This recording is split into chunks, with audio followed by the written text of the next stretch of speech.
দর্শক, আমি শ্রুতি খান আবার চলে আসছি আপনাদের সাথে কথা বলার জন্য।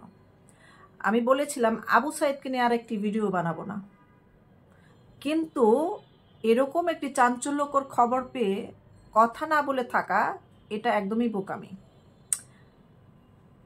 আমরা বিগত সময়ে দেখেছি একজন গলায় রুটি আটকে মারা গেছে, তাকে শহীদ বলা হয়েছে। একজন সিলেটে কাজ করছে, একজন এক মেয়ে নিয়ে ভেগে গেছে প্রেম করে, তাকে শহীদ বলা হয়েছে। আরেকজন সিলেটে কাজ করছে, দিব্যি ঘুরে বেড়াচ্ছে, তাকে শহীদ বলা হয়েছে।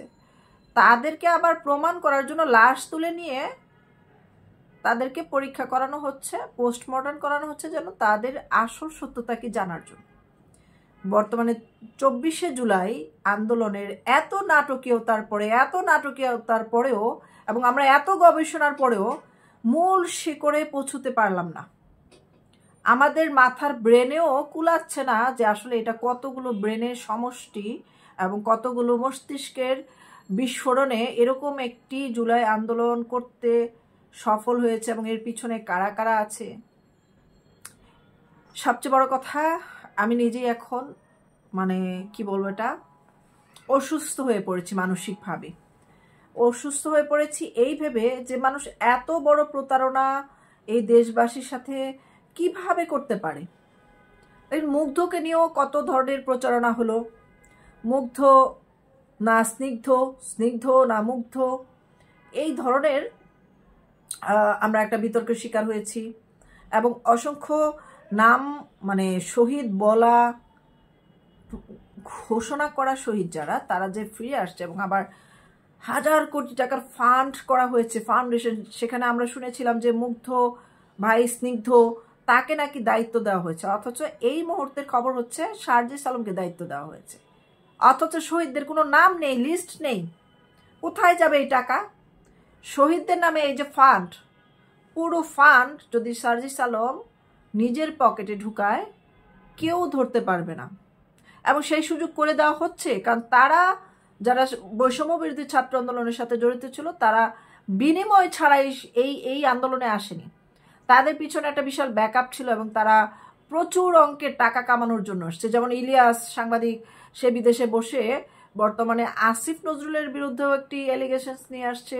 সত্য মিথ্যা সে জানে ভালো কথা, যে আসিফ নজরুল এই যে পদ বাণিজ্য করে কোটি কোটি টাকা কামাচ্ছে।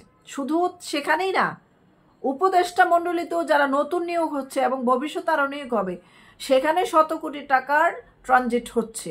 এটা গুঞ্জন শোনা যাচ্ছে, আমার বক্তব্য না। এবং মাহফুজ আলম থেকে শুরু করে সেনাবাহিনীর কিছু বড় কর্মকর্তাও জড়িত আছে, যারা নাকি পদ বাণিজ্য করছে এবং বিভিন্ন জায়গায় বিভিন্ন লোকদের থেকে বিভিন্ন বিষয়ের বিনিময়ে, বিভিন্ন সুবিধার বিনিময়ে টাকা লেনদেন হচ্ছে, বড় ধরনের টাকা। এখন টাকা উঠছে ঢাকায়। পাশাপাশি যে খবরটা আমি আপনাদেরকে এই মুহূর্তে দিব, এটা হচ্ছে মূল খবর। মূল খবর হচ্ছে রংপুরের যে আবু সাইদ শহীদ না জীবিত, এটা নিয়েও প্রশ্ন উঠেছে। আমরা জানি যে ডক্টর ইউনূস তার বাড়িতে গিয়েছিলেন, 5 মিনিটও সেখানে অবস্থান করেননি এবং তার বাবাকে বুকে জড়িয়ে নেননি। শুধু বলেছেন যে আপনি আমাকে আবু সাইদ মনে করতে পারেন আপনার সন্তানের মতো। আচ্ছা, আবু সাইদের বয়স কত আর ওনার বয়স কত? উনি কি করে একটা ওনার চেয়ে কম বয়সী লোকের সন্তান হতে পারে? এরকম হাস্যকর বক্তব্য দিয়েছেন এবং বলেছেন যে আমরা আপনার পাশে, এবং সেটা বলে সেখান থেকে যে চলে আসছে, এরপরে আজ পর্যন্ত কোনো খবর নেননি। বিভিন্ন সাংবাদিকরা যান, বিভিন্ন আশেপাশের ছাত্ররা যান, যে সেখানে তার কবরে জিয়ারত করে এবং ওনার বাবাকে বলে আসে আমরা আপনার পাশে আছি, কিন্তু 10টি পয়সা তাকে হেল্প করা হয় না। এবং তার পিতার এই বর্তমানে যে অসুস্থতার খবর পেয়েছি, সেখানে দেখেছি তারা হেলিকপ্টার করে তাকে প্রথমে রংপুর সিএমএইচ, তারপর ঢাকা সিএমএইচে চিকিৎসার জন্য নিয়ে আসে। এটা খুব ভালো খবর। কিন্তু হেলিকপ্টার করে, যেটা শেখ হাসিনা প্রধানমন্ত্রী হয়েও, তিনি যদি শেখ হাসিনা প্রধানমন্ত্রী থাকা অবস্থায়ও হেলিকপ্টার করে বাংলাদেশে কোথাও যেতেন, সেটা নিয়ে কিন্তু টাকার অঙ্ক গণনা করা হতো। কত টাকা খরচ হয়েছে, তার সাথে বডিগার্ড কারা ছিল, কেন খরচ হয়েছে, হ্যাঁ এগুলো জনগণের টাকা কেন খরচ করছে, এগুলো নিয়ে অনেক অভিযোগ আপনারা কিন্তু করেছেন। যাই হোক, এখন রংপুরের আবু সাইদ শহীদ না জীবিত, আপনাদের কি মনে হয়? আপনি এতক্ষণে শুনছেন, আপনারা আমাকে কমেন্ট করেন যে আপনাদের কাছে কি মনে হয়, এটাও কি একটা নাটক হতে পারে? হলেও বা এটা অসম্ভব কি বা অবাস্তব কি?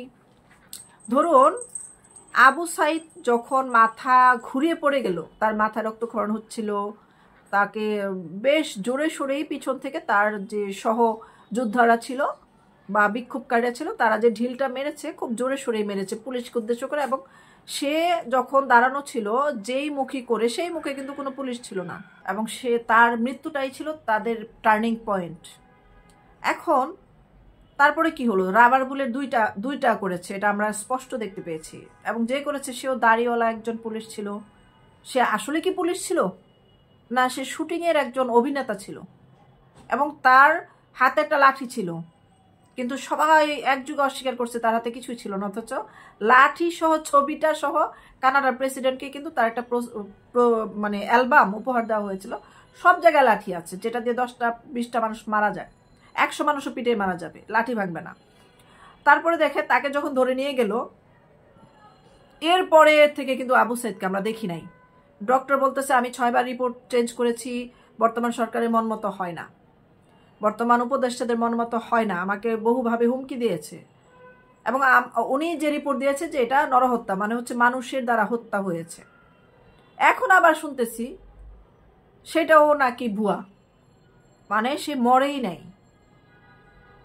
এখন এটা আমরা এক যুক্তিতে বিশ্বাস করতে পারি, কারণ হচ্ছে তাকে আমরা ধরে তুলে নেওয়ার পরে তার হাসপাতালে নেওয়া, তাকে মৃত ঘোষণা করার পরে তাকে মৃত মানে যেমন মুগ্ধকে দেখানো হয়েছিল স্ট্রেচে শোয়ানো, সে মারা গেছে, তার মাথায় রক্ত, এরপরে কিন্তু আর আমরা তার দাফনের আগে কিন্তু তাকে দেখি না। আমরা কিন্তু বড় বড় রাজনীতিবিদদের মুখও কিন্তু দেখি, মৃত্যুর পূর্বে তাকে দেখানো হচ্ছে বা তার দলের লোকজন তাকে দেখছে, এটা কিন্তু ক্যামেরায় দেখানো হয়। এখন আবু সাইদের মরার পরে তাকে তার মৃত্যুর মুখ নিয়ে কোনো ছবি আমরা কিন্তু এই পর্যন্ত পাই নাই। একটা সাধারণ মানুষ মারা গেল দেখি অনেকে পোস্ট দেয়, আমার বাবা মারা গেছে ছবি পোস্ট করে, আমার মা মারা গেছে ছবি সহ মৃত ব্যক্তির ছবিও পোস্ট করে, যারা বুঝে না বুঝে, যেটা আসলে ঠিক না। কিন্তু আবু সাইদের মৃত্যুর আগে সে যে 4-5 ঘন্টা তাদের দায়িত্ব ছিল, তাকে নাকি হাসপাতালে হয়েছে 5 ঘন্টা পরে, তখনকার চিত্র তারা পাবলিক করে নাই। তারপর থেকে আর কোনো কিছুই নাই কিন্তু অনলাইন সোশ্যাল মিডিয়াতে। যেমন মুগ্ধরও হাসপাতালে একটা সেলফি তুলেছে, কেউ কি মরা মানুষের সাথে এইভাবে পিছনে রেখে সেলফি তোলে? তো এটা আমাদের সেন্সে তখন কাজ করে নাই। আমি মুগ্ধর জন্য অনেক কেঁদেছি, আবু সাইদের জন্য হাউমাউ করেছি, এবং অনেক ওর পক্ষে পোস্ট দিয়েছি, সরকারকে গালাগাল করেছি। কিন্তু কথা হলো তার রাস্তা থেকে তুলে নেওয়ার পরে সে কোথায় ছিল, তারপরে তার ভিডিও ফুটেজ কোথায়, এবং কার জানাজা হলো, সত্যি কি সে ছিল? এই যে এলাকাবাসী তার জানাজা করলো, এটাকে তো আমি মিথ্যা বলতে পারি না। কিন্তু যদি এটাও নাটক হয় সিনেমার মতো, সিনেমায় তো জানাজা দেয়। তা আসুন রিপোর্টটা আসলে কি বলছে, আবু সাইদ কোথায় আছে এটাও বলা আছে এখানে। রংপুরে আবু সাইদ শহীদ না জীবিত, আমি জানি না এটা আসলে কার পরিকল্পনা এই ধরনের একটা নিউজ প্রচার করলো, এবং এটা হচ্ছে স্বাধীন বাংলাদেশ একটা অনলাইন পোর্টালে আমি পেয়েছি। কারা চায় যে আসলে আবু সাইদের ঘটনাও এরকম হোক, মুগ্ধর মতো, আবু সাইদের মতো, এবং যারা জীবিত ফিরে আসছে তাদের ঘটনাকে হালকা করার জন্য কি এটা করছে কিনা আই এম সো ডাউট। আর যদি সে বেঁচেই থাকে, তাকে যদি কেউ দেখেই থাকে, তাহলে নিশ্চয়ই টুডে টুমোরো এটা বের হবে। তবে আমরা চাই মুগ্ধও বেঁচে থাকুক, আবু সাইদও বেঁচে থাকুক, একটি লাশ, একটি মৃত্যুও যেন, প্রতিটা মৃত্যুই যেন আমৃত্যু হয়, মানে হচ্ছে তারা যেন আসলেই বেঁচে থাকে, তারা যেন সুন্দরভাবে জীবনযাপন করতে পারে, এবং তারা যেন সত্যিকার অর্থে এই নাটকের আড়াল থেকে বের হয়ে আসে। তাদের প্রতি আমাদের কোনো অভিযোগ থাকবে না, তারা বেঁচে থাকুক, এটা আমিও চাই। গত কয়েকদিন ধরে সামাজিক যোগাযোগ মাধ্যমে আলোচনার কেন্দ্রবিন্দুতে রয়েছে রংপুরের আবু সাইদ। তো বৈষম্য বিরুদ্ধে ছাত্র আন্দোলনের একটি ভিডিও ফুটেজ দেখা যায় তিনি শহীদ হয়েছেন, কিন্তু পরবর্তীতে মানে শহীদ হয়েছেন বলতে ওই যে রাস্তা থেকে যে তুলে নিয়ে গেল সেটাই শহীদ হয়েছেন, কিন্তু পূর্ণ মৃত্যুর যে বিবরণ বা পূর্ণ মৃত্যু হয়ে যাওয়ার পরের ফুটেজ আমরা কেউই দেখিনি, এটা বলা যাবে না। তো তিনি নাকি মারা যাননি, এবং বর্তমানে তিনি নেদারল্যান্ডে অবস্থান করছেন। এবং ভিডিও ফুটেজ নিয়ে যে প্রতিক্রিয়া, একটি ভিডিও ফুটেজ ভাইরাল হয়, দেখানো হয়েছে যে আবু সাইদের আন্দোলনের মধ্যবর্তী সময় তার মাথায় আঘাত পেয়েছে এবং মাটিতে মানে মাথা ঘুরে পড়ে গেছে। বেশ কিছু সংবাদপত্র, টেলিভিশন, ভিডিও খবর প্রকাশ করেছে তিনি শহীদ হয়েছেন, কিন্তু পরবর্তী সময় শহীদ হওয়ার পরে তাকে কিন্তু আমরা কেউ আর ক্যামেরার সামনে দেখিনি। মানে মৃত্যুর পরেও তো দেখায় যে ও মারা গেছে, একটা প্রমাণ স্বরূপ দেখায়। যেমন 1971 সালের ঘটনায় যদি আপনারা যান, অনেক সাংবাদিকরা ডেড বডির ভিডিও করেছে যারা মারা গেছে, মরে গেছে, কিন্তু এই মৃত্যুটা তো সংরক্ষিত মৃত্যু। মানে তার আশেপাশে তার আপনজন ছিল, সহযোদ্ধারা ছিল, মুগ্ধর আপনজন ছিল তার পাশে।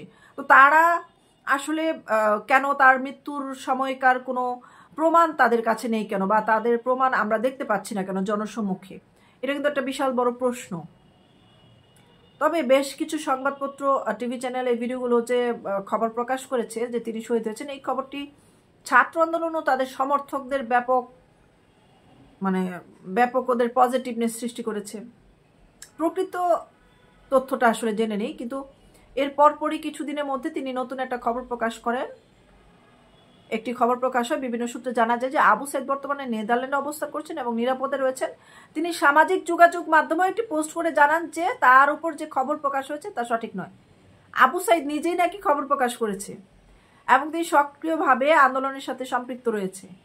এই ঘটনা নিয়ে জনমনে যে স্পষ্ট ধারণা, অনেকেই তার উপর অসন্তুষ্ট প্রকাশ করেছে এবং এর মাধ্যমে সংবাদ মাধ্যমে দায়িত্বহীনতা প্রকাশ পাচ্ছে।